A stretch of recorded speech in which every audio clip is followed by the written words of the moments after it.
Good evening and welcome to Poems On. I'm Al Basile, and this will be the second show of our third season.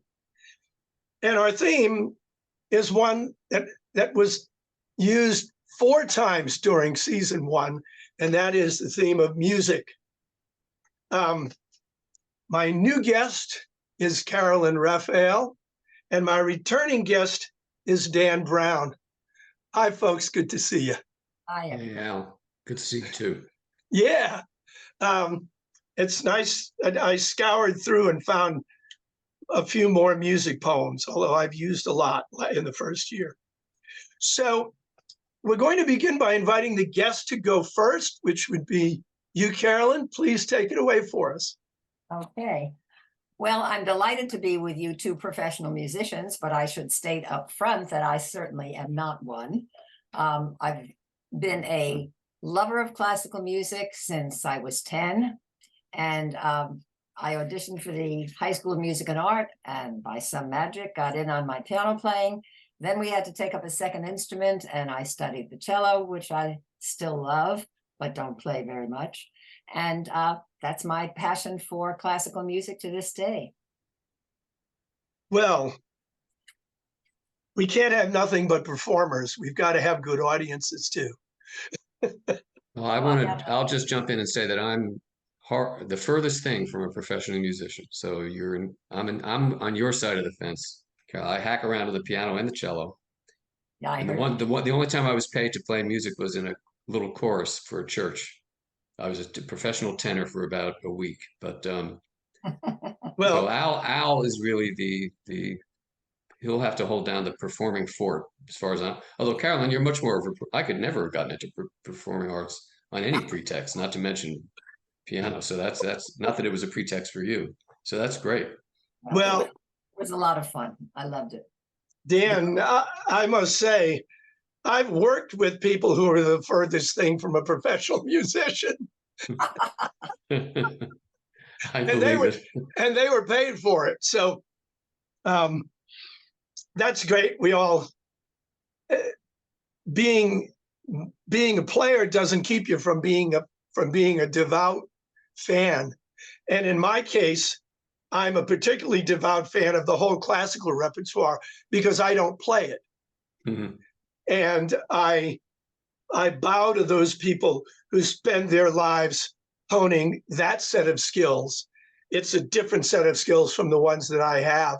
And so I'm thrilled to be able to listen to the classical repertoire the way that I listened to all music when I was young, which is to say, as someone who loves the music. When I began to get serious about playing, gradually I focused more and more on becoming a technician. And now if I hear a jazz record or a blues record, I automatically begin taking it apart, or I hear a song, I take it apart as a technician to try to figure out what I can learn from it.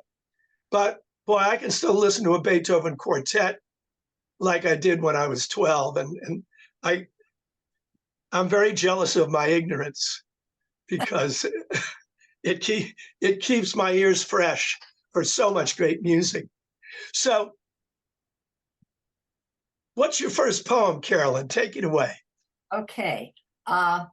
Many years after I played in high school, I went back to the cello with a wonderful teacher, and she told me I had to join some amateur orchestras. So I joined one that was led by a charming conductor who couldn't quite hear everything. To my sadness, he had a high frequency loss, so he could hear the cellos quite well, but he did miss some cues, and that's what this is about. It's called The Deaf Conductor. He hears the song, but not the note. The distant strains of sound, remote and muted now, were once a blare of brasses, woodwinds, strings, and snare, a harmony he knows by rote. As music rises in his throat, as melody begins to float across the stands and through the air, he hears the song. The tired musicians start to gloat at absent cues, a bar misquote. Then, as they're swept up in the glare of blinding sound and forced to share his vision of the gods who wrote, he hears the song. Thank you. Thank you.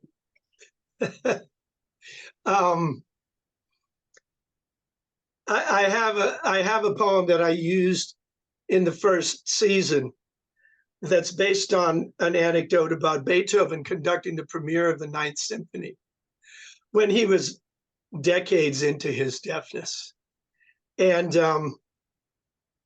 what you've done here, referring to the musicians gloating, just reminded me of a firsthand account of that premiere where the sopranos who had asked Beethoven to rewrite their very high-lying parts, and he, of course, told them to get lost. They moved their mouths but did not sing. And because he was deaf, he never knew. So that was their, they were very mean, the sopranos, but that was their revenge. At least your musicians are gloating, but they're playing. They're playing. And they get caught up in it. I can't imagine having a chance to be caught up in the premiere of the Ninth Symphony and not having it happen just because I wanted to get back at the composer. But I think you had a better experience. I was struck by the idea of a deaf conductor. I mean, now that I'm hearing you explain the conductor wasn't totally deaf, it makes it more plausible. But on the other hand, you could definitely read this poem in an imaginative way that the conductor was totally deaf. Mm-hmm. And it becomes like a magical, impossible experience in a cool, to me, a cool way. And I like this, suddenly the gods who wrote, that just comes in there, that big, huge hyperbolic statement, which to me is actually not hyperbolic. They are gods as far as I'm concerned. Since I should say that I studied composition, my credential for being here, quote credential, is that I studied composition for a while, and I then studied musicology for a while. So I know something about music, I just can't really produce it. But yeah, they are gods to me. And I found that kind of breathtaking that you just went for that like that there. I think that's great. I like that. Well, I read it in some of your poems too, as a matter of fact, and it's quite cool, your religious dedication towards music. Yeah. And you talk about struggling with and giving up composing in Sure one do. of the poems you're going to read. Yes, I so so yeah, but it's small g, but I think the gods who wrote is exactly right. You know, it does appear to be a miraculous ability to anyone who lacks it. Yeah, and you know, you can have quite a good ear for music and be a good player, brilliant player, but to compose, to hear in your mind's ear the intricate, particularly classical music, is a very that gift is thin on the ground in the human race.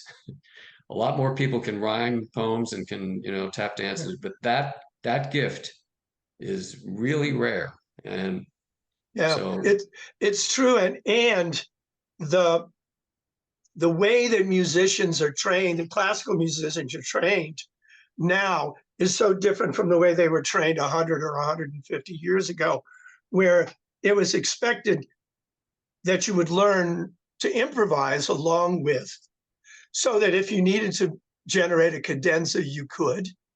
Mm-hmm. And of course, we hear about the magnificent feats of improvisation that Mozart and, you know, and Bach and many great composers had, and it is a kind of a halfway house to composition. But more and more, as brilliant technically as modern day pianists, for example, are, I don't think they have to spend the time learning to improvise that their forebears were expected to spend. And that's too bad, because that increases the distance between the pure composers who generate it to the page and the pure executants that bring it to life. So sad. Well, you would know that very well with all of the improvisation in jazz, wouldn't you, Al?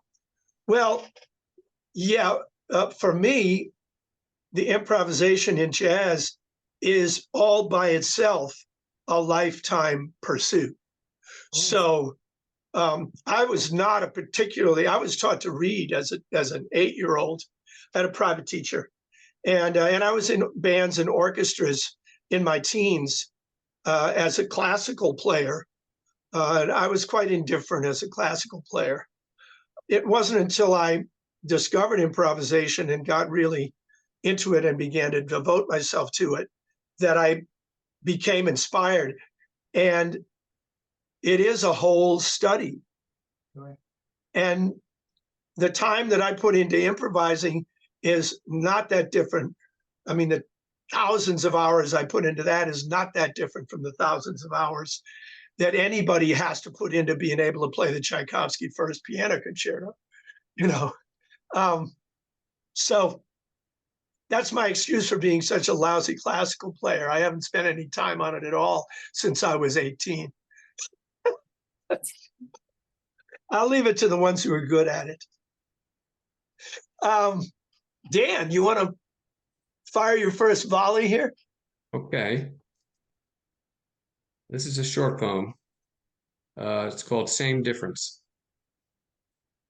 What chance did believing have when a sacrament no less than Bach's Titanic Mass couldn't make me believe? Not in God, at least, engendering, at best, a reverence for Bach. Same difference, some would say. Committing a cliche one hesitates to knock, considering that one is murmuring, Amen. Thank you so much for the gods who wrote. That's lovely. That really is. Thank you, Carolyn. Yeah.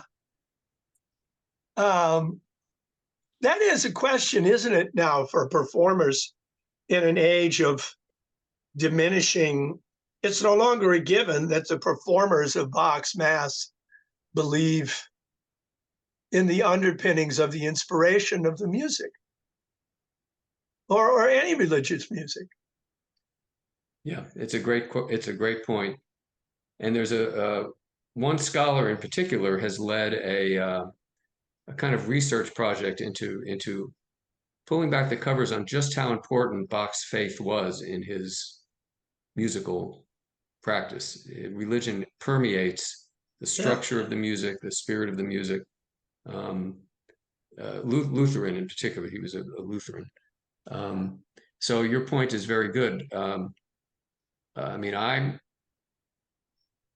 not religious, but I was swept away the first time I heard the Mass in B minor. I was absolutely overwhelmed by it. And I mean, when I hear the Messiah or something like that, I'm certainly not a Christian, but I think living in this culture, by osmosis, one absorbs the spirit and the beauty of these and the power of these stories. And it's not hard for me, either in music or in poetry, when I read the poetry of George Herbert, great religious poet, I'm moved to tears by the power and beauty of his beautiful religious, beautiful doesn't even do it justice, his extraordinary religious poetry.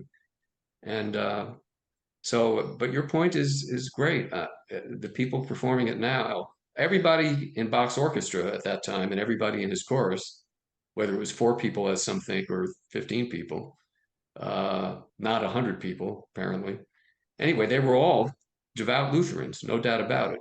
And everybody that heard those pieces, which were played in church, although interestingly, this Mass, as far as we know, was never performed, but a cantata was performed every Sunday that he wrote, like a machine. Every Sunday he wrote another cantata based on Lutheran German text.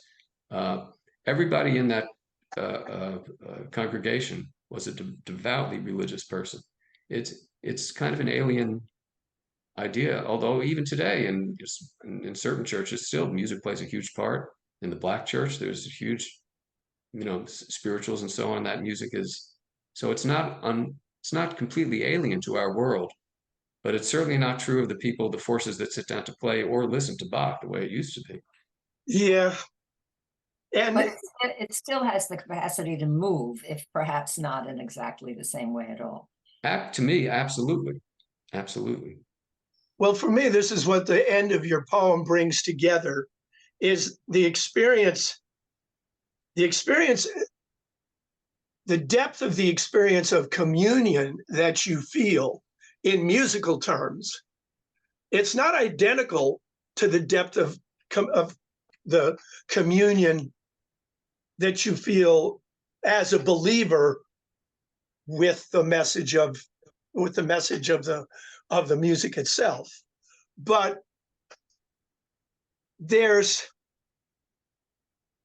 maybe we will never have an environment like the one that Bach enjoyed, where audience and performers alike were all drinking from the same well of religious inspiration that he had when he created the music. And maybe the best that we can get now is a kind of a secular communion, which is very real, but it has to be said, different in an important way. I agree. I agree. I agree. I mean, our world is splintered in so many ways.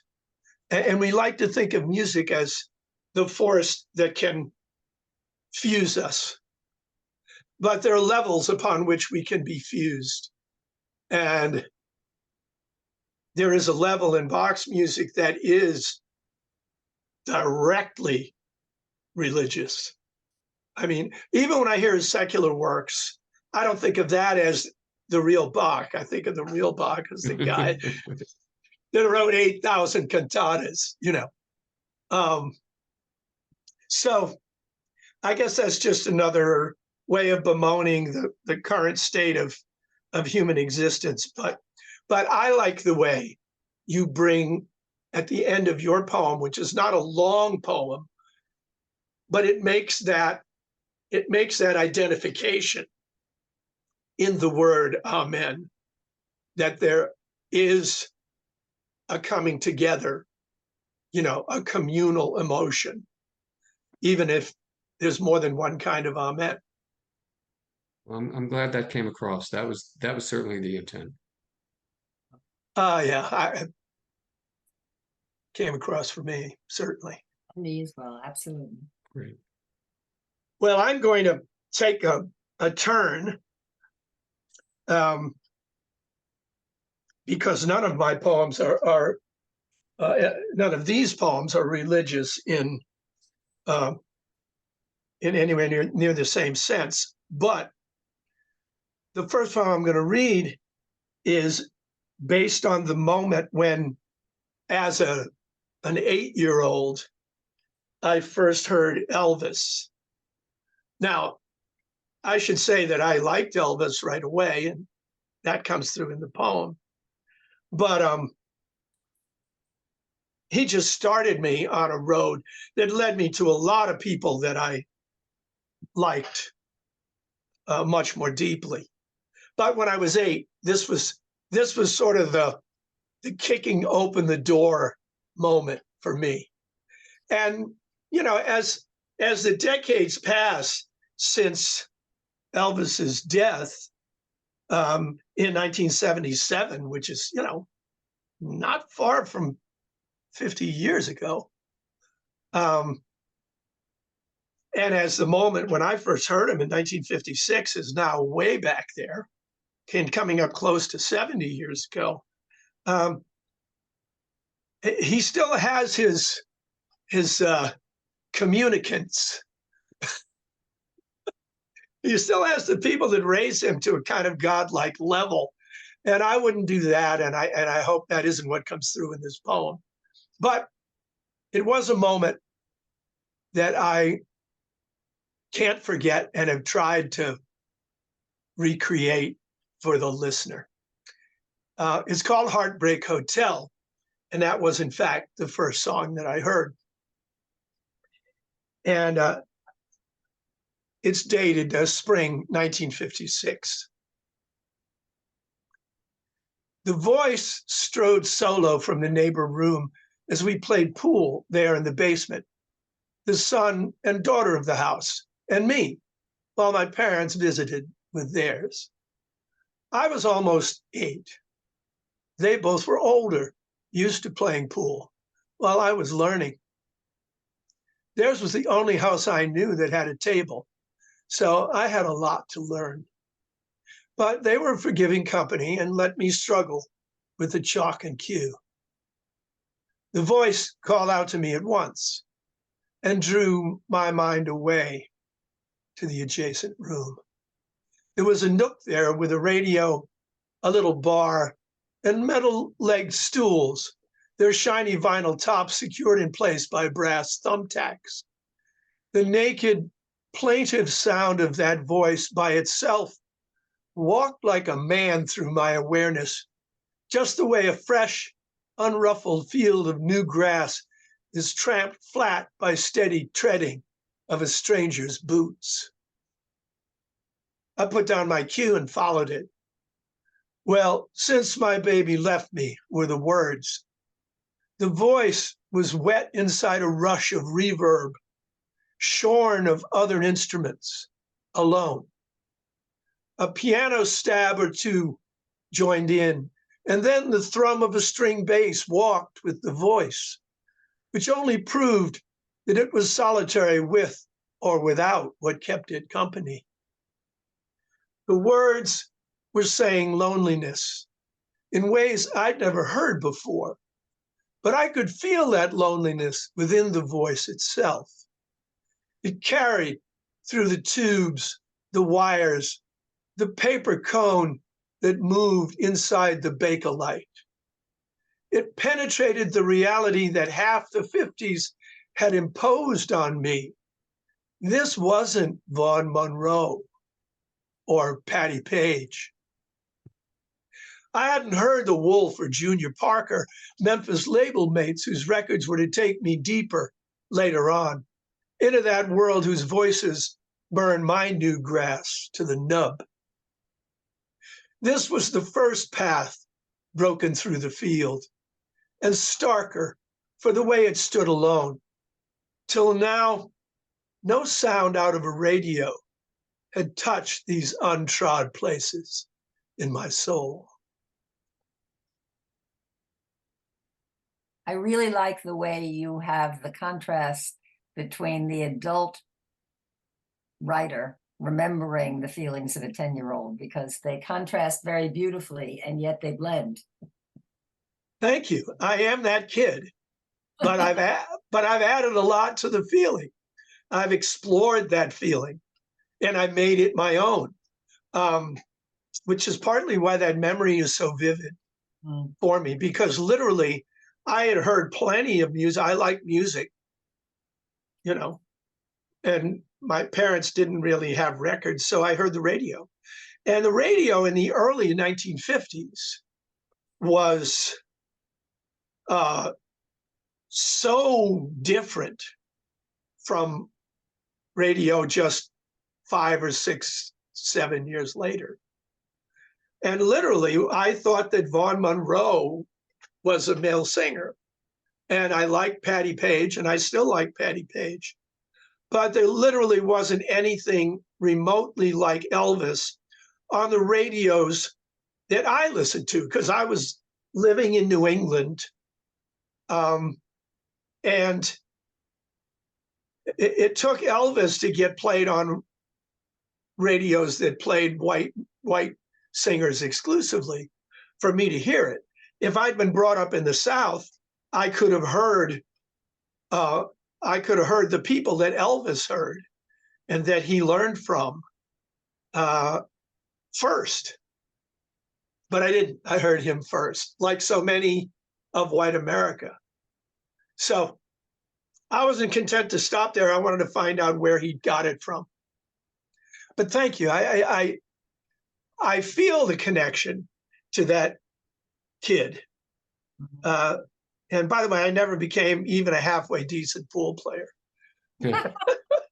Well, Which, that leads me to a couple of my comments on this poem, which I like quite a bit. I like the way you started by taking your time with the scene and with the pool, with the learning to play pool and the kids, because that sets the stage for your being drawn away from all that pleasurable stuff by the compelling force of this voice that you heard in the next room. So I think that's needed there. And then now we come to the trying to write about music.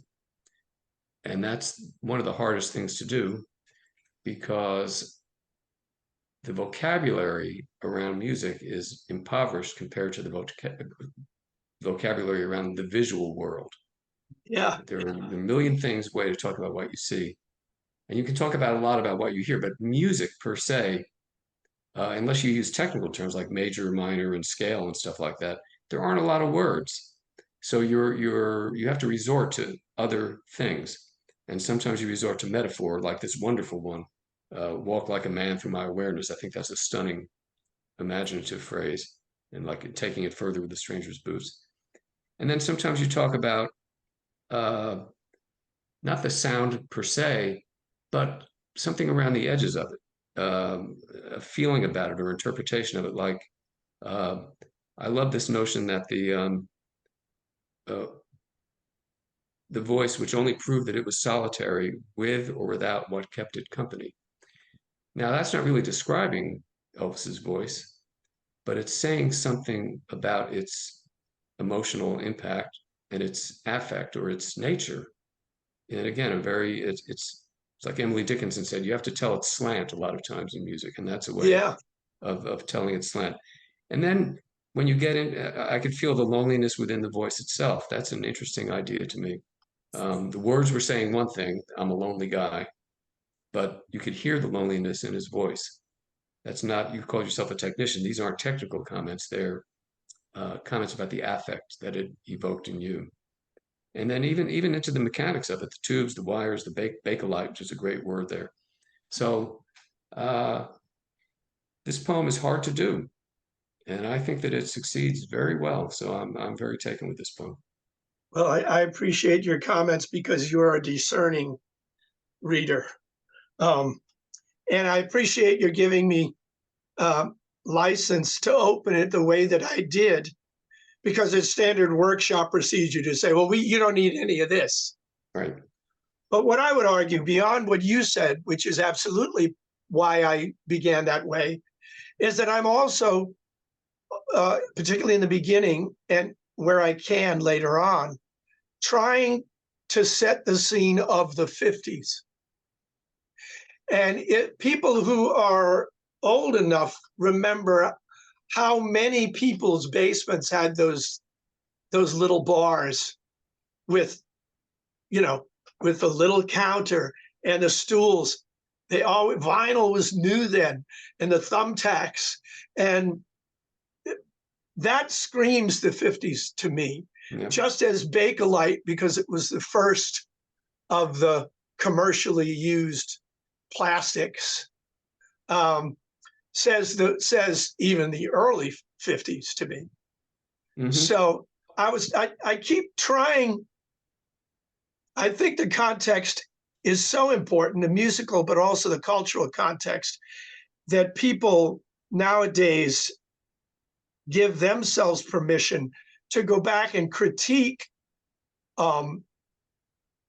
artifacts, art and artifacts from the past, without having any real understanding of the context in which they arose. And they don't care. They just say, well, we've just discovered that this former hero of our culture had feet of clay, so we can now ignore everything that she or he did during the course of a life. And context is important. The early 50s were what came before Elvis, and nobody is talking about the early 50s. So anyway, but thank you. I'm grateful for your acceptance.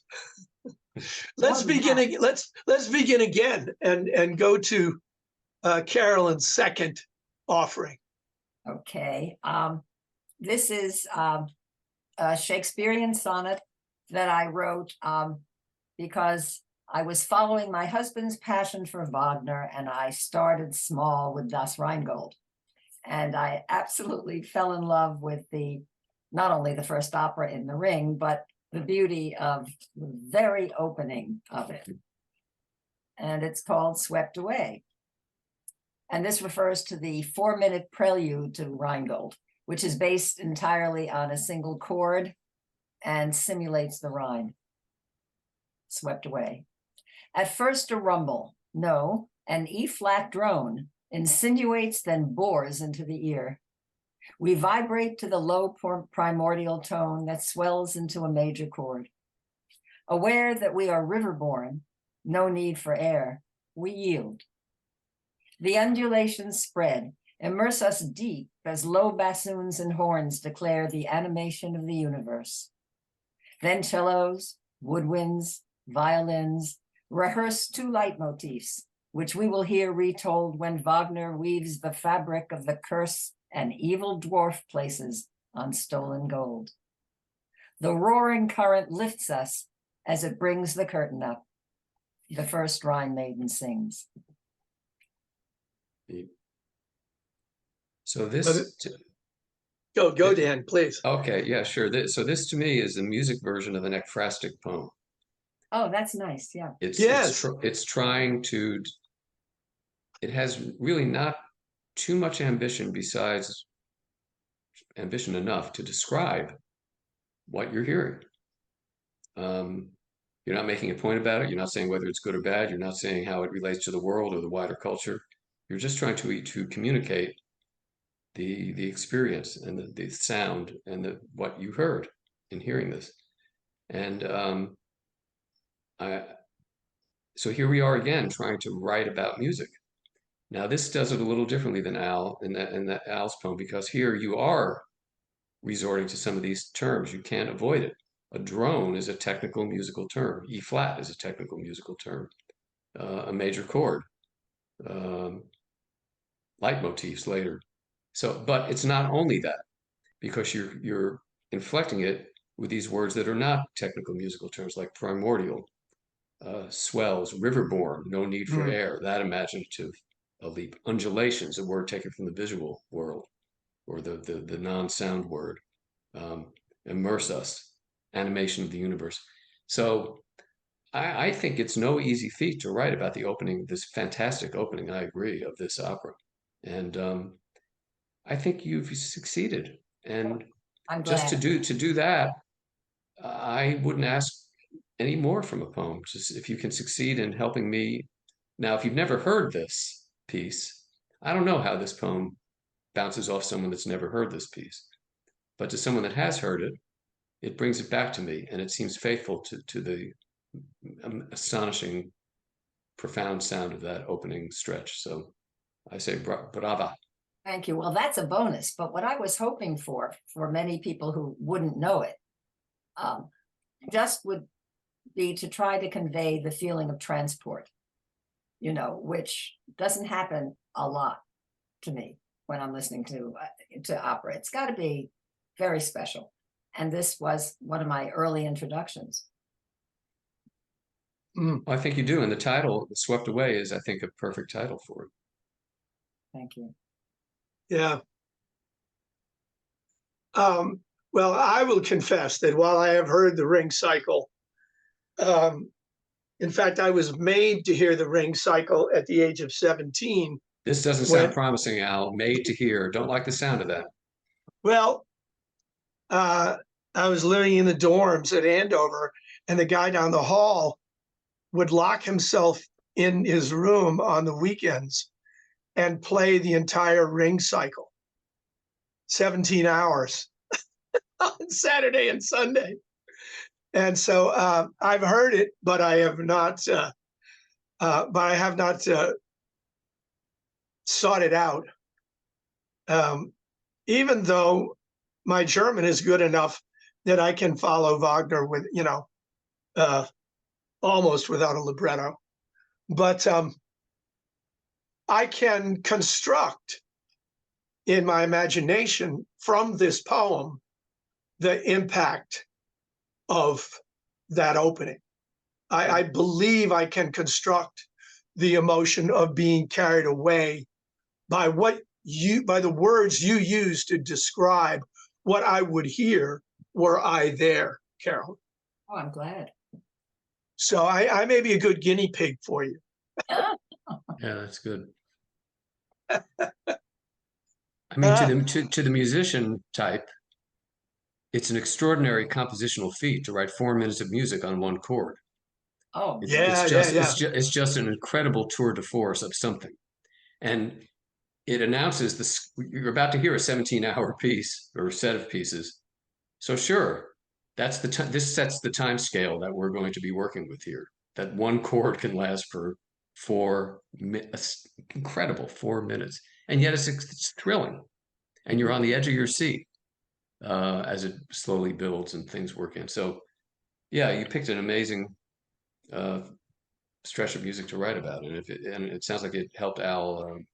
It communicated to Al the swept away experience of it. It's great. Yeah, absolutely. And I would add that in the other way of making single chord works in other genres. So for instance, in jazz or soul, and James Brown is the example, the way that you do that, and Miles Davis did it with some of his modal pieces too, the way that you do that is with rhythm. And so you make your focus not on harmonic movement, because there isn't any, although there can be strands of movement within the chordal, within the skein of the chord, the strands can move around, and harmonically you're still in the same place. Yeah. But it's through rhythm, it's through the variety of rhythm that James Brown can extend a piece 8 minutes, 10 minutes sometimes. But this is different. It's done in a different way. And I would have to go back and listen to how Wagner uses what the rhythmic component is to be able to make a better connection. But normally, if you got melody and harmony and rhythm, if you're going to load up on one, if you're going to lighten up on one side, you got to load up somewhere else. he also does wonderful things with orchestration and dynamics. Right. Yeah, certainly. Right. Yeah, and that's actually an extension of what I meant when I said the skein of the chord, because you can have different instruments playing the same notes. And again, it's not different harmonically, but it's certainly different coloristically. And so there you have all of these resources available to you that he certainly took advantage of. And then on top of that, introducing the concept of the leitmotif gave him a different way of writing on a giant canvas. Mm-hmm. So, yeah. Well, I'd like to say that I'm going to run right out and listen to Rheingold, but I don't know if I will. You tell me, is the experience in the theater far, far more enveloping than just the audio? Absolutely. For me, there's no comparison. I mean, Okay. I dragged myself during the pandemic. Well, I don't know. We have a subscription to the opera. And when you went to the Met during the pandemic, you had to show all of your vaccinations. Yep. They sent people away who had tickets, who didn't have the proper vaccination history and the records to show it. And you couldn't get in without a mask, and you couldn't take the mask off. And we went, and we didn't get sick yet. Was the staging affected? Did the artists, was it blocked so that the artists were farther away from each other? Farther than what? What do you mean farther away from each other? farther away from each other on stage. Because of COVID. Oh, yes, absolutely. They were not, nobody was very close. Thank you for. I mean, granted, you're seeing Wagner where there is no bigger stage, right, in opera than the stages for the Ring. Is that fair to say? Or they're great sprawling expanses. So you can put vocalists at distance from each other and still reach the audience quite nicely. So, well, interesting.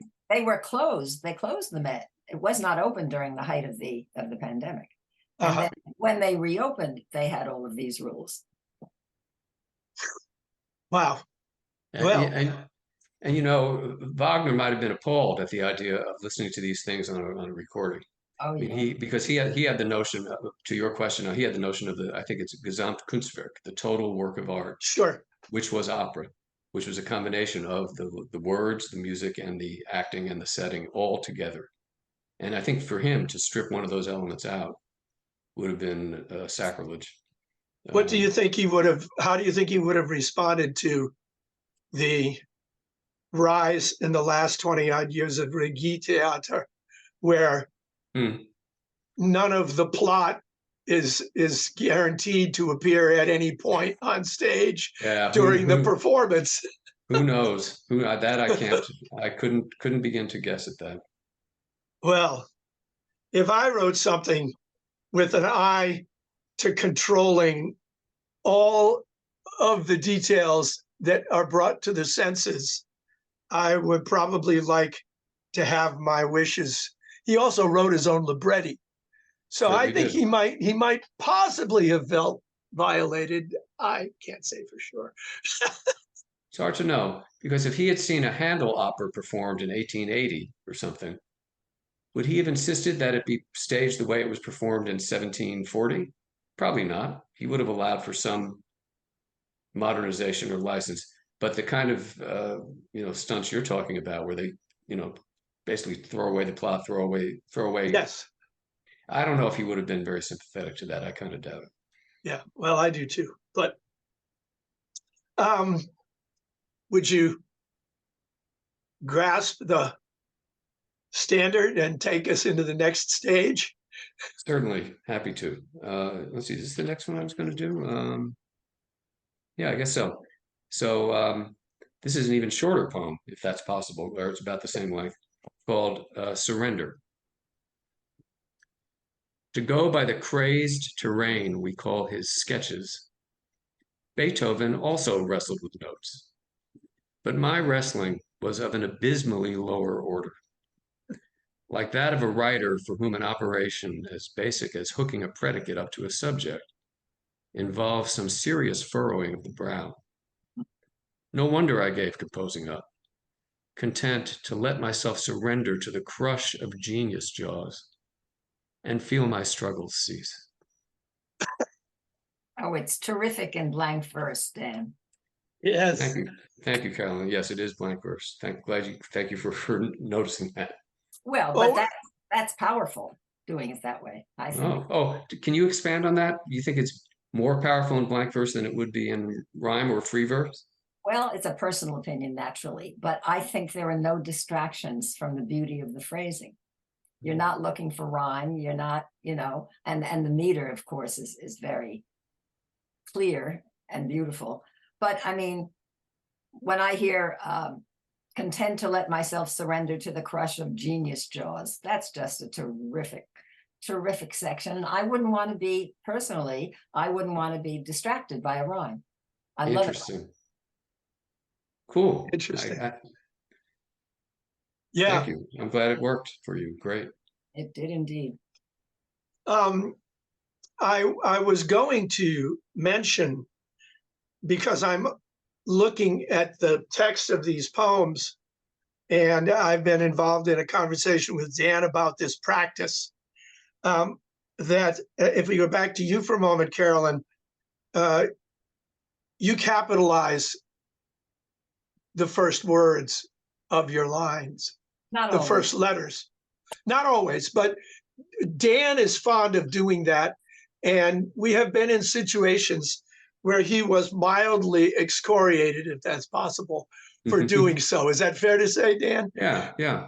Not by X.J. Kennedy. X.J. Kennedy always talks about that, about capitalizing the first letter. What does he say? What does he say about it? That's all he does. He spoke to me about it once, and he said, "What's wrong with it that you don't do it all the time?" And I said, "Because I don't think it's appropriate all the time." But he does. Mm-hmm. Well, yeah. I mean, Shakespeare did it. Larkin did it. Yeats did it. Frost Yates did it. Seamus Heaney Yeah. did it. I think he actually, I'm not sure. I think Heaney did it. Louise Gluck does it. Yes, she does. Right. T.S. Eliot did it. So, like, it's not like it's necessarily old-fashioned. I think The Wasteland is old with capital, I believe. So yeah, but that's 100 years old. But yeah, anyway, but it's viewed as the paradigmatic modern poem, right? And you think the paradigmatic modern poem might not have capital, but it does. So, well, it's kind of, to me, it's kind of a tip. I don't want to. I don't know how fruitful it is to rehearse the pros and cons of the arguments here, but yeah, to me, if it's a free verse, I do write the occasional free verse poem. That one I'll start with lowercase letters, almost as a way of signaling that this is not interesting in meter. And if it's even any kind of meter, then I'll write it with large uppercase letters at the interesting. beginning. Yeah. I mean, I think we agree completely on the legitimacy of it, although I have not done it. But you're making me think about it. You know, I had years ago, I had a workshop with Alicia Stallings, and she kind of got me into stanzas, even in blank verse. In other words, I was writing poems that it's almost as though they were in blank verse, but they had paragraphs. So the stanzas were of different lengths, and that was dictated by the content. Sure. And but we were talking about it, and she kind of argued that even it's just another layer of imposing a kind of structure, and that will condition how you write within the stanza. And of course, I still run past the end of the stanza into another stanza if that's appropriate for a given sentence or a longer line. So you're going to get me thinking about it, because I certainly think it's a legitimate thing to do. And all the people that I like the most from the past, as you just pointed out, did it. So, but anyway, I just want to point that out to you, because when I saw that in Carolyn's poem, and I thought, oh, we got to mention this to Dan, because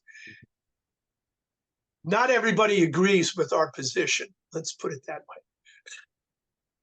Well, geez, I mean, just in 15 seconds, the two principal reasons why I do it are because it makes each line an aesthetic object unto itself.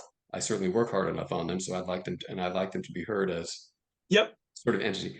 And also, it's my way of saying I'm putting myself in a tradition, yes, which I don't think is a dead tradition, and I'm announcing that I would like to participate in that tradition. Yeah.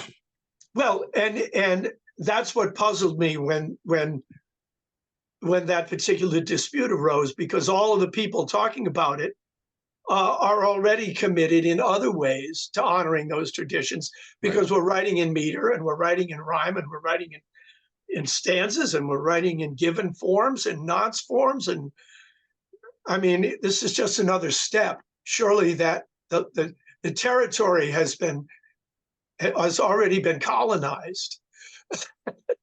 So, but anyway, I just thought I'd drop that.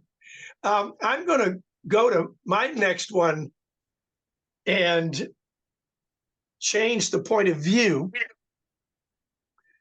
because I'm going to read a poem that was inspired by a moment on stage during a concert that I was giving, an outdoor concert I was giving some years ago.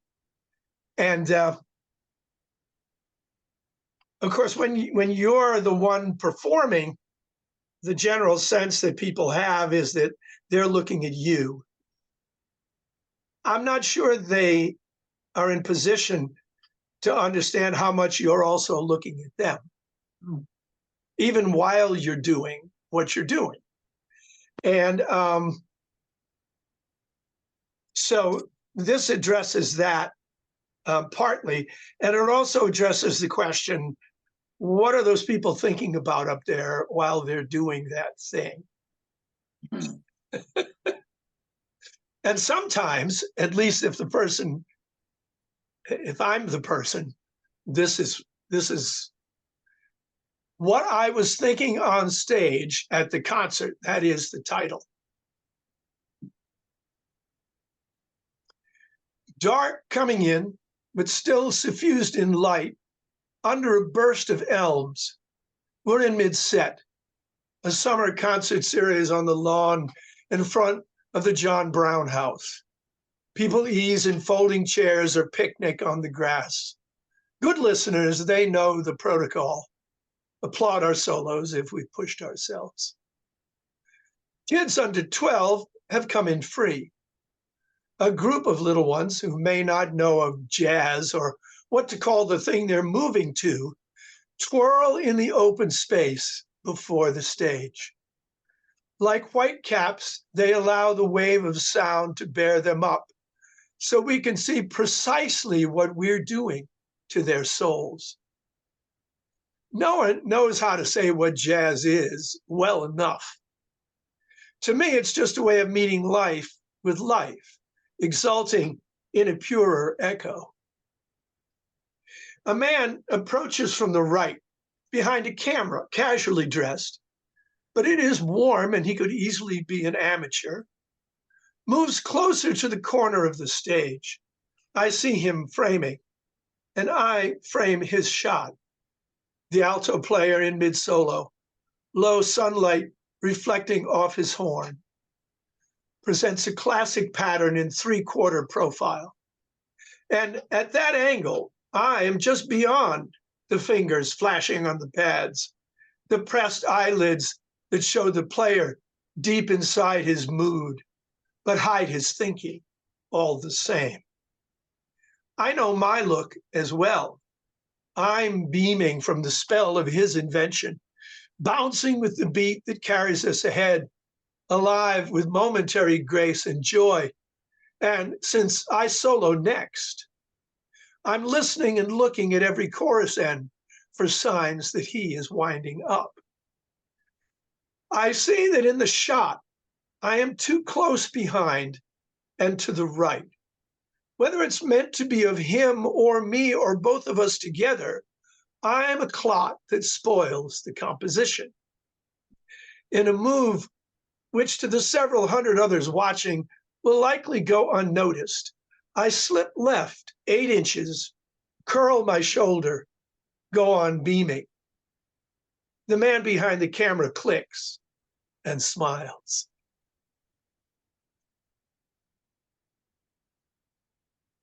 That's fascinating to me because I don't always think of a performer as watching his audience. I think of him or her being so embroiled in the performance. And part of that is the wish to communicate, but not to analyze. I find that fascinating that you could do that. Well, it's a bit of a cheat because if I'd been soloing, I would not have been free to realize what the guy with the camera saw. Mm-hmm. And I wouldn't have been free to I wouldn't have had the presence of mind to imagine the composition of his shot and move myself to change the composition of the shot in a way that he couldn't. But when you're not soloing, you're in a very interesting place on stage because appropriately, you are, the way an actor would, the acting phrase is giving focus, which is to say, you're not saying, look at me. You're leaning toward or looking at the person whose attention the audience is supposed to be focused on. In this case, it was the alto player in the middle of his solo. So what you do, what I always do, is to adopt a very passive stance, although I can't stop moving. I'm always bouncing around, and that's okay. But not so much that it's like, oh, look at me, just kind of as subtly as I can make myself. And then I'm giving focus to the person who's playing the solo. But when you're in that, playing that role, your mind is free. And so that's how all of the things that happen in this poem were possible. Why did you do that to help him? That was a very gracious thing to do. What impelled you to do that? Well, I was up there trying to do something well. He was also trying to do something well. I thought I would try to help him. Which was nice. Okay. I mean, you could turn it around and say, I didn't want to look bad. But in fact, the only thing that would have been compromised was it wouldn't have been a good picture because I was in the wrong place for where he was standing. I was in the way. So it just wouldn't have been a picture that he could have used for anything. So it really wasn't about whether I looked good or not. It was just whether I was pertinent to his design. And since I sensed that I was not pertinent, I found a way to make myself that. Actually, I don't identify the photographer, and I even allow for the possibility that he was an amateur photographer. But the photographer was a friend of mine who was a professional photographer, although he was not assigned. He just came as a fan to our concert, but he always brought his camera with him. So he was just moved to take some pictures. And I actually have some photographs of that concert, but not that particular one. But his being a friend explains a lot to me. Well, I would have tried to help a stranger equally, though. Nice. Okay. Because, you know, if you're not going to give people something to look at, don't stand in front of them. Okay. So, but anyway, I thought it might be interesting to be told what's going on in one person's noggin at a moment like that. Well, a central line in the poem is so we can see precisely what we're doing to their souls. Yes. And you move on to other aspects, but that's sort of the poem gathers, I think, around that line. I'm going to say one more thing about it, but I can't resist quoting. I mean, seeing what they're doing to their souls. Souls is a good word there, and it reminds me of Woody Allen's joke when he says that he was caught cheating on his metaphysics exam. Yeah, he looked into the soul. He was looking at the soul of the kid sitting next to him. Yes. Yes. But anyway, moving on from that comment. Yeah, I always like that line too. I should go ahead. I'm sorry. No, I'm just, and the very eloquent part of this is show the player deep inside his mood. His eyelids show the player deep inside his mood, which is a nice phrase, but hiding his thinking all the same. That's very intricately observed and expressed. I really like that. I will tell you that as someone who's spent most of his adult life learning to improvise, if he was hiding his thinking, but to an improviser, what he's playing is the physical manifestation of his thinking. In other words, when I hear his solo, I hear him think. And because I train myself, I hear him think in very, very detailed and subtle ways. It's like I know where certain phrases came from. I know how he sees the relationship of what he's just played with a chord that's coming up. It's a different kind of communication that, excuse me, only improvisers have among themselves. Even a composer wouldn't know these things. And this was a guy that I have been playing with for, at that point, 40 years. So I was very intimately acquainted with the way that he thought. But I think you're right. The line that I delivered to the other audience is the one that's more appropriate for them, that he's hiding what he's thinking. And just as a postscript, I should say, and if I had it, I would screen share it.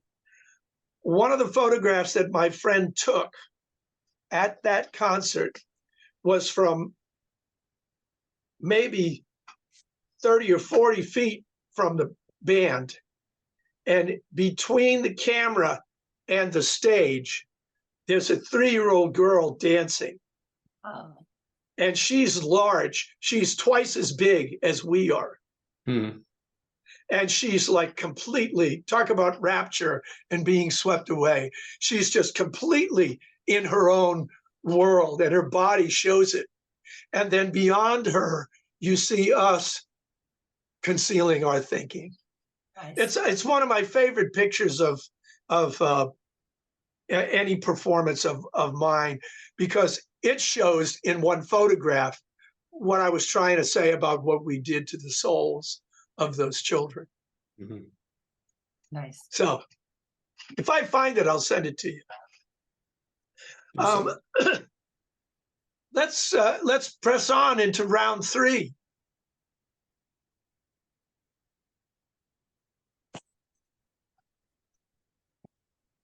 Am I on now? You are. I'm sorry. I should have cued you. Oh, that's fine. Well, 2 things. First of all, we were just talking about capitalizing the first letter, and I didn't in this one, which all of the poems that I'm reading today is the only blank verse poem. And sometimes I don't capitalize in blank verse or in free verse, which I have been writing a little bit more of lately. But what I loved about the background of this poem is that I was watching a then 11-year-old violinist, Masha Mershon. She's an Israeli violinist. She's now in her 20s, but they show this one because it's so vulnerable. She is just so swept away by the music, and it's a video. You can see it on YouTube. That she is almost unaware of, and you talk about the audience, of anybody else, just of the music. Rapture. Eyes closed, lips slightly parted, Masha plays the lovely intermezzo from Thais. Transported. Where? Where does a young girl go? From time to time, she opens her eyes, looks briefly at the conductor, resumes the sweet refrain. Unlike Thais viewing the afterlife, the violinist honors this one, on stage, stroking the notes that lullaby her soul. Eyes closed, she sounds the high harmonic note that brings the traveler home, reluctantly. Mm-hmm. I wish I could show it to you, because then you'd see just what I'm saying. Mm. Yeah. Yeah. Well, again, this is writing about music, but please, Dan. No, I mean, you ask a really, to me, the height of the poem is where you say, transported where? Where does a young girl go? Mm. And that's an amazing thing to ask, I think. And it gets to children. You know, you can't really be a poetic prodigy, Rimbaud to the side. It's even kind of hard to be a painting prodigy, although it's not, but you can definitely be a musical prodigy. And you can be an 8-year-old, you know, Mozart writing symphonies. You can be a 16-year-old, well, this is a little too old, but you can be a 15 or 16-year-old Mendelssohn writing the overture to A Midsummer Night's Dream, one of the great pieces of music anyone ever wrote. Well, my point is, music, because of its nature, can get to little children. And so, but where is she? But she's young. She doesn't have life experience. She doesn't really know an awful lot of other music the way an adult player would know. and yet she's carried away totally. So it speaks, I think, to the question is poised in two directions. Young children can be transported by music just as much, maybe to Al's point of the dancer in his performance, more than adults. And yet at the same time, where is it taking them when they haven't really lived yet? They haven't been anywhere except maybe in music. So to me, it's a fascinating question. And it's so simply and beautifully expressed. Where does a young girl, transported where? Where does a young girl go? In a lovely blank verse line. I really admire that. I think it's a great, great spot. Thank you. I would love you, if you have some time, just to look her up on, Masha Meshon, to see it. And you were talking about connection with the audience, Al. She's not seeing anybody. She's got her eyes closed. So it's just her experience with the music. She's inviting the audience to listen, but she's not courting them. It's just it's her and the music. Well, a couple of things about that. One is when Jacqueline Dupre first burst into the scene, Pablo Casals was asked about her, and he was very favorably impressed by her. And the person talking to him said, "Well, but doesn't it bother you that she moves around so much?" And he said, no, she's moving with the music. I like it. And this is the thing, that you are borne up and you are carried away. And as to the question of how can a Wunderkind express emotions that she or he has not yet experienced in life, because there has not yet been time, there is a kind of a Platonic concept that, I would go back to the Platonic dialogue Meno, where Socrates brings a slave boy over and asks him a series of questions, at the end of which the slave boy has demonstrated the solution to the quadratic equation. And of course, the argument is, you don't learn. Everything is in you. It's learning is a process of remembering. And Andres Segovia, when he was a teen, when he was 15 or 16, his teacher was asked about him. And his teacher said, "This young man does not learn, but remembers." And so I think there's something to be said for that there is a kind of an emotional reservoir that is our birthright as humans, for which music furnishes a pipeline in a way that nothing else does, and that we can access it only in those terms. Because having expressed a very specific emotion in a piece does not grant that child performer the understanding of that emotion in her or his life the next week. They still don't know these things, and yet they've expressed them. So I think it's interesting to speculate on whether there is a kind of a universal, a kind of a universal reservoir for at least for music, and really for all creative acts. There is, and lots of people subscribe to this. It's certainly the way that I get the most out of myself. I always have the feeling that the thing that I'm trying to bring into being already exists, and I'm merely trying to help it find its way here. I'm not building it like out of blocks. I'm uncovering it, like something that's buried next to the pyramids, but it's there and it's whole. And so I think, in a way, the emotions that are natural to us as humans are there and can be reached in more than the conventional ways. I see. I see I that. don't know if you buy it, but it's something to think about. Sure. And anyway, we don't have any other explanation for how these people do. I mean, when you said Mozart at 8, I've got to tell my Mozart anecdote, because when he was in his 20s, he had a student come to him who was also older, and who said, "I want you to teach me how to write a symphony."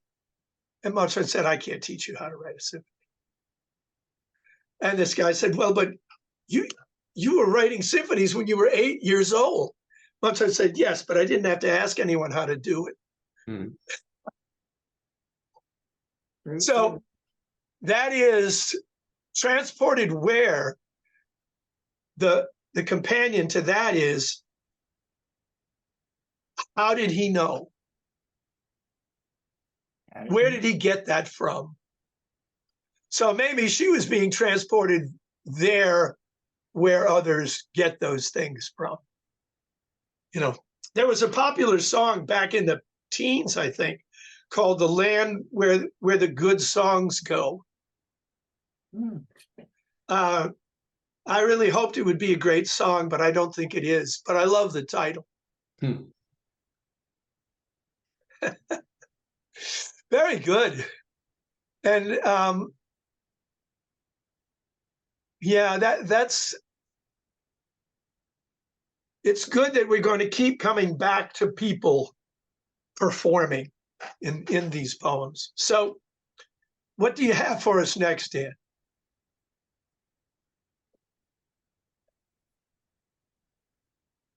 Okay, this one is a sonnet, still short, the way sonnets are.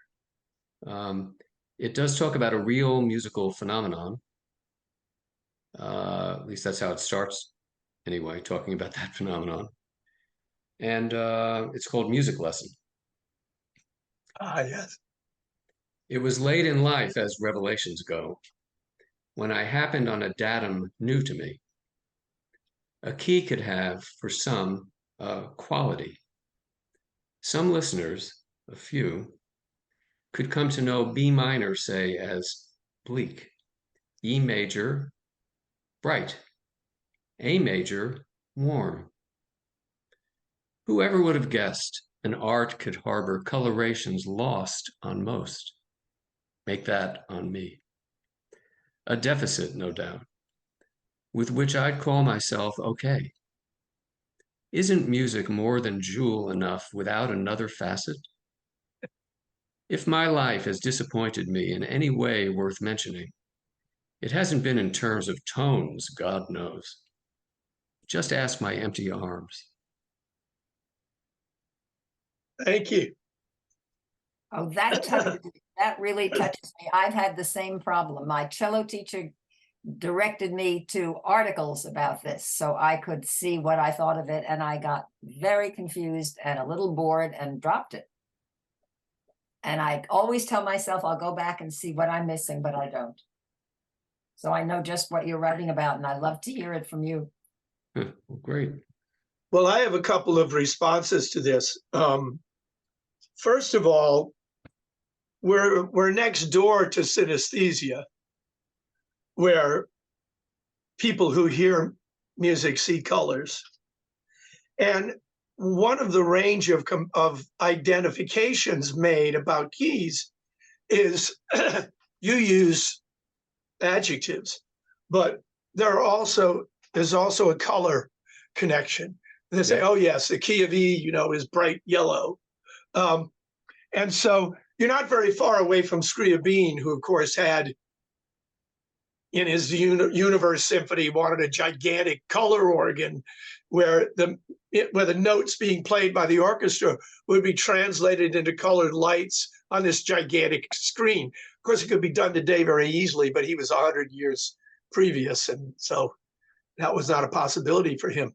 But this is an old enough, excuse me, an old enough concept that a number of composers were asked about this. I know Beethoven was asked about whether he associated colors with keys. And there is a range of responses. So different composers were very certain about the colors of keys, but they didn't agree. So that puts us squarely into the personal nerve endings category, for one thing. Another thing I will tell you is that for instrumentalists, there's a dimension involved.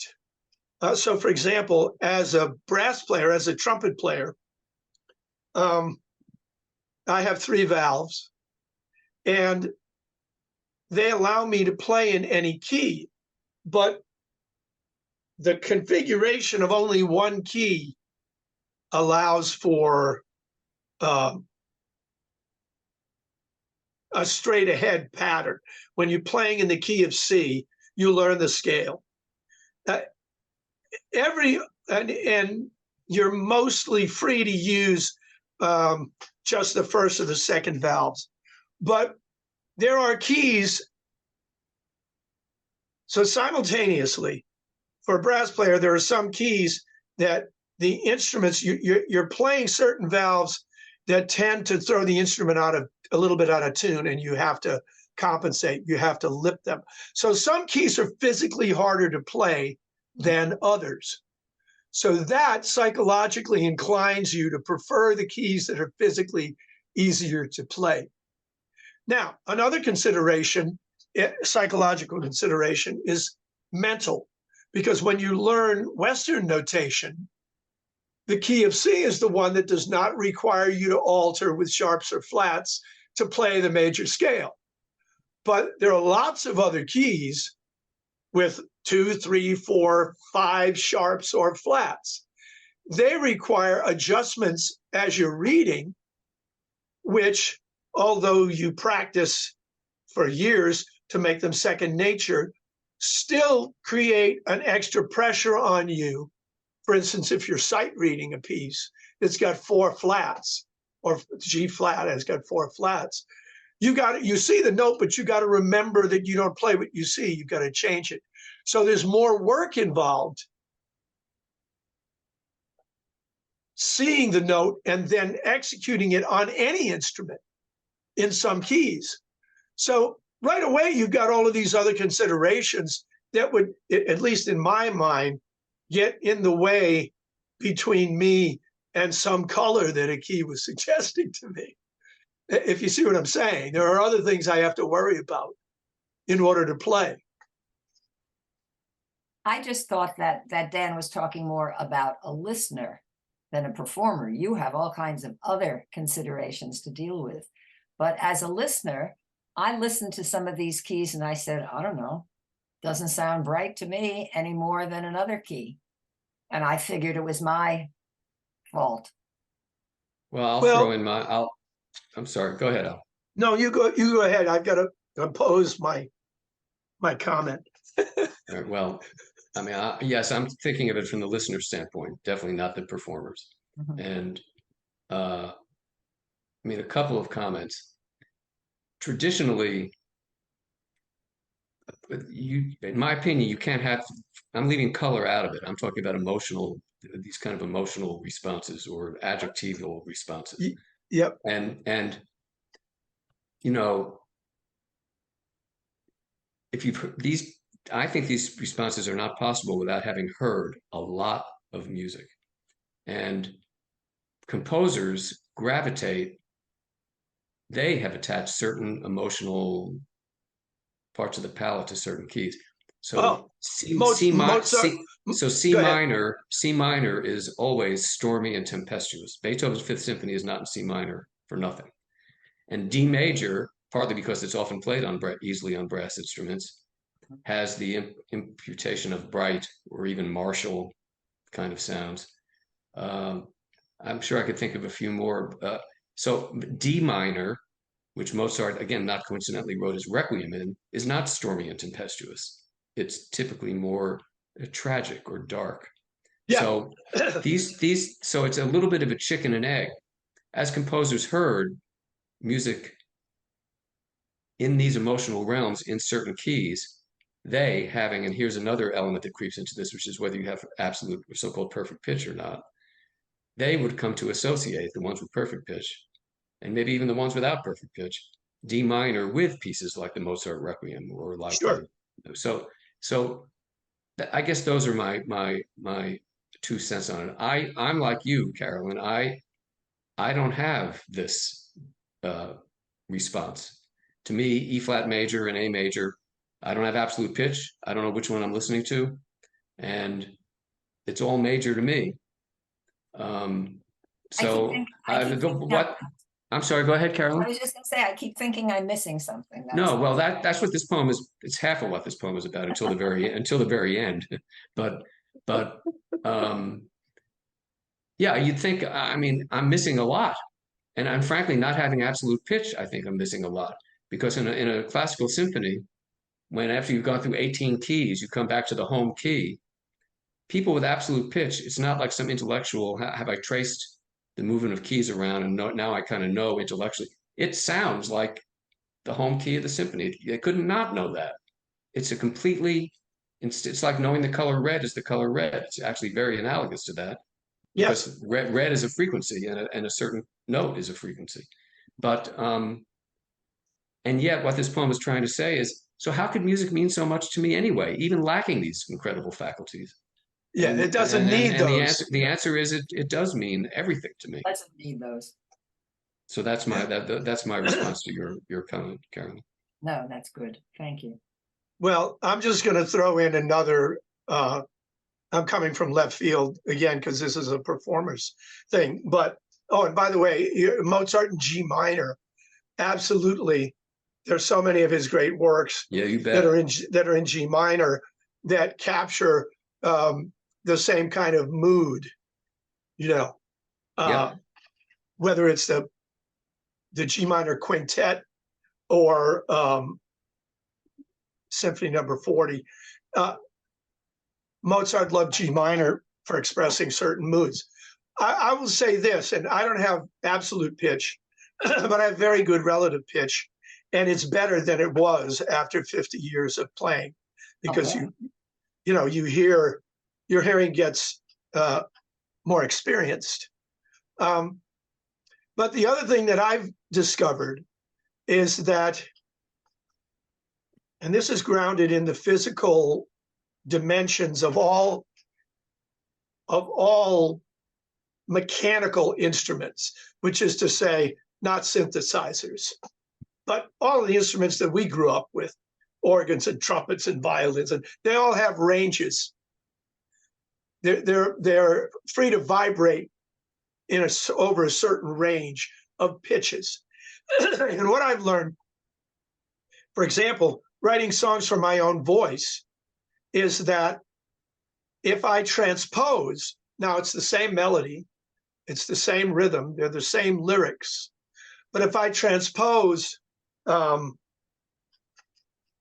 say, a minor third,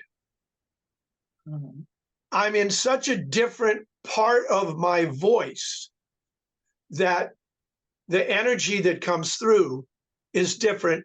It completely changes the impact of the song. That's because you have a certain small number of resonating frequencies where your body likes to be. And if you pitch a melody mostly using those pitches for your own voice, it'll come across better than if you try to move it somewhere else. And even if you do that with a violin or a horn, you're no longer in the same range, you're in another range. And now over the course of a melody, in the intervals of a melody, you're moving up and down. And once upon a time, I thought, oh, well, just change keys. Now, I wouldn't say that keys suggest emotions to me, but they are absolutely have their own identities. That I don't hear my song in E flat as the same song in F or G, for whatever that's worth. But I think it's grounded. I'm sorry. Oh, I was just gonna say, but does it have something to do with your comfort in a given range in a key?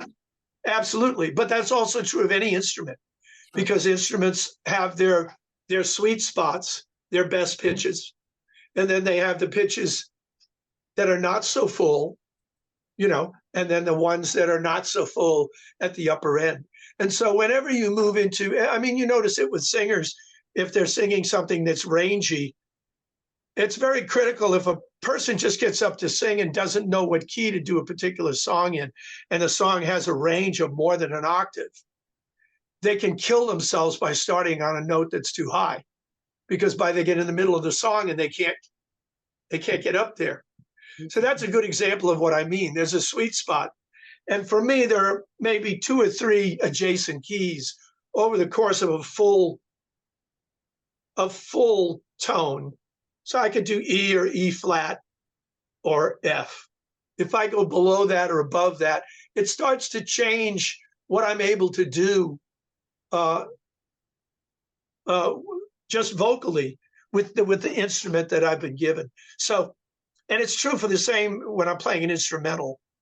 Although in jazz, you play instrumentals in different keys all the time, because when you accompany singers sing in keys that are often very different from the original keys for instrumental pieces. So you have to learn to play in melodies in every key, but they don't sound identical, is what I'm trying to say. Mhm. Anyway, wow.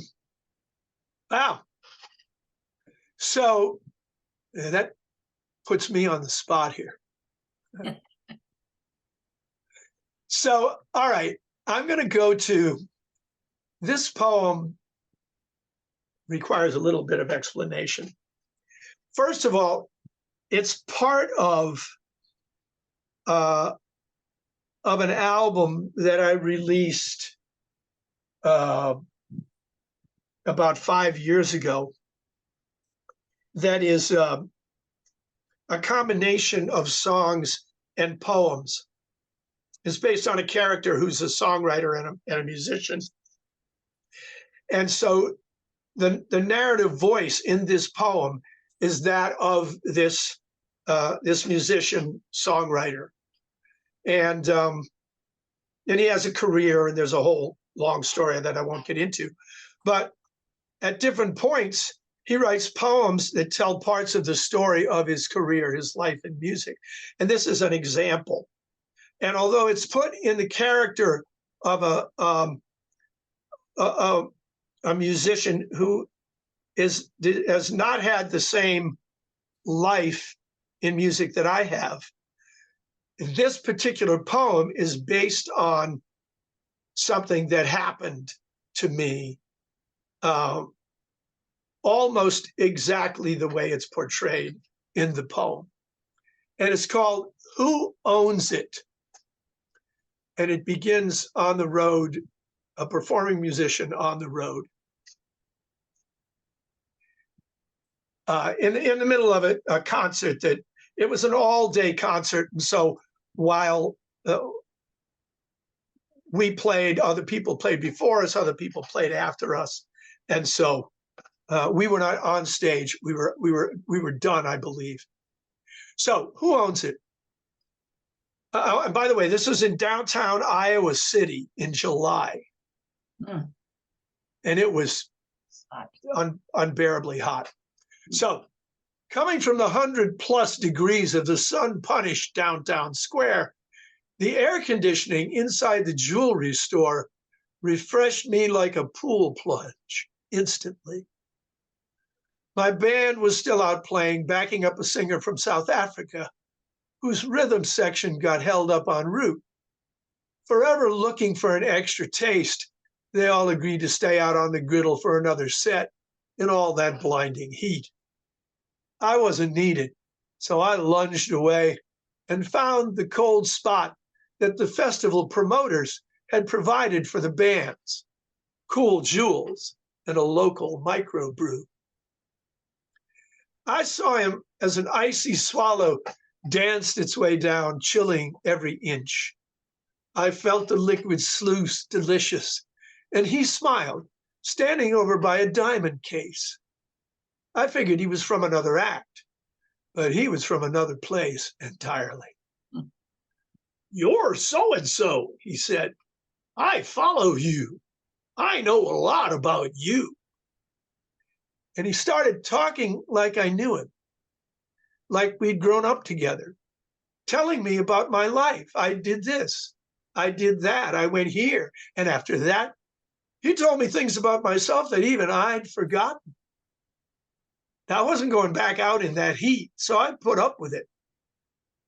It didn't seem dangerous, just hopelessly obsessed. I only wished he hadn't picked on me. He never seemed to tire of telling me about myself.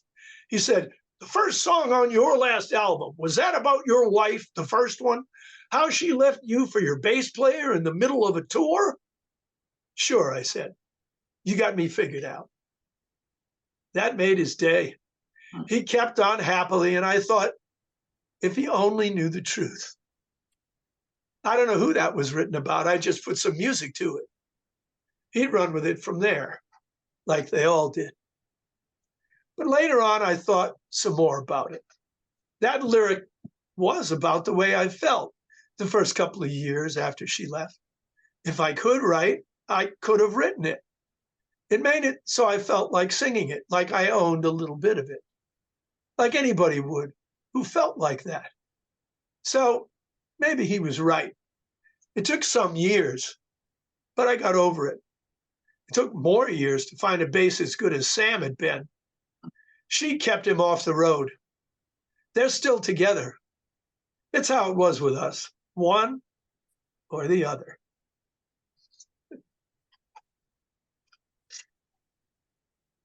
So I realized that I should have added one more thing to the introduction, because this is part of a larger work. The speaker is told he has to write songs by his record company, and he can write music, but he can't write lyrics. And by accident, he finds a steamer trunk that has a false bottom to it. And in it, he finds a stack of paper that whose writer is not identified, but they're like poems. They could be song lyrics. And so he uses them as song lyrics and puts music to them, and his band becomes famous. But he never tells anyone that he didn't write the words. Because everybody assumes that he did, so he just lets it go.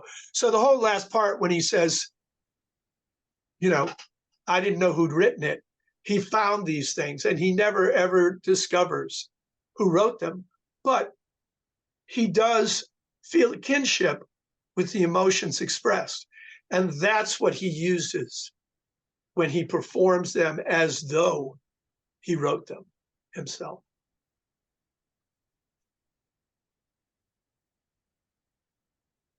It's a fascinating idea, Al, because he's a stalker, and yet the speaker's responses to him are very revealing about his own past and his own memories. It's a very interesting confrontation. Well, thanks, but of course he doesn't say the things to the guy that he says to us. All he says that. I didn't follow that, Alex. Who doesn't say what to who? I didn't quite follow that. Okay, there are two characters in this poem. The narrator is the musician. Right. The fellow in the jewelry store is that he thinks is a musician is actually a fan who's obsessed with the speaker. Right. But all the speaker says is, when the guy says, "Oh, did you write that song about your first wife?" And all he says is, "Sure, you got me figured out." Yeah, I thought so. He doesn't say any of the other stuff. He's just talking to us. Yeah. All the rest of us is just talking to us. So Right. that's right. Because there are other. All of the poems on this record are confessional and speak to his, actually partly to his guilt that he took credit for some unknown writer's work and made a lot of money and can't possibly pay any of it back to the real author. The record is called Me and the Originator, and the originator is the person who wrote these lyrics. Now, just for additional context, I really did play in downtown Iowa City in 105 degrees, and they really did have a jewelry store, and they really did have a guy in the jewelry store. No, I'm sorry, time out. They did have a jewelry store, and I did go there, and I did drink beer, and there was a guy that was obsessed with me, but I didn't meet him in that setting. I met him in a different place at a different time, but it's this character. It's exactly what this guy said. I just put him into a more interesting context. Well, you know, that's a lesson for all poets. Robert Lowell has a famous line in one of his very late poems, "Why not say what happened?" And then there's the other, but why do you have to say what happened? If it's more interesting to say something that didn't happen, or a variant on what happened.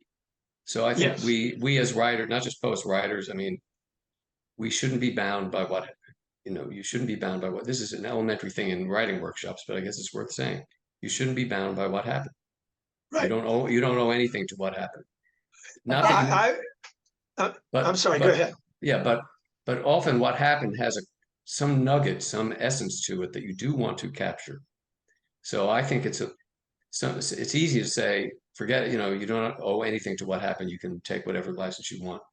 But I also want to honor the part of you that wants to honor what happened. That Yes. you don't want to lose it completely necessarily. You want to bring it over. Maybe I think as Henry, they all talk about, it's a higher, the truer truth is the one that you made up, because the sloppy real world didn't quite get it right. Al, in bringing this character into this setting, you're, editing reality, editing history a little bit to let it deliver its impact more powerfully. And I just think that's a good thing for all writers and poets to keep in mind as they're struggling with how to write about real experience and do justice to the reality of it, but at the same time want to do justice to the potential to have an impact, which might take you away from the reality a little bit. That's what I really like about the poem, Al, this blurring. There's a little bit of blurring between what really happened, what might have happened, what you're not sure about having happened. It's a lovely series of shifts, and it's all in the hands of the narrator, of course. Well, of course, you're privileged to know more about, you can look at this poem in ways that an average reader could not, because I've specified how I put these pieces together. But what I would add to what both of you said is that what happened is the news, but I'm not reporting the news. I'm trying to report the history. In other words, I'm trying to get at the emotional. I'm trying to be true to the emotional things that happened, not to where people were standing. Right. And yet, so the other thing I would say about that is, in this particular case, I am still different, yet different from the narrator, because I didn't have a wife and I didn't lose a bass player, and that's all part of another story that is his story. But I am trying to write something that is true to what could have happened to the character that I have created. And the only way I can do that is to bring what I understand from what has happened. So that's why I feel that it's okay for me to, dovetail these together. Having said that, the actual guy was quite unnerving. I would imagine. Me too. Yeah. And I really, if it hadn't have been 105 degrees, it wasn't 105 degrees where I actually met him, but I was not, I was in a position where I couldn't get away very easily.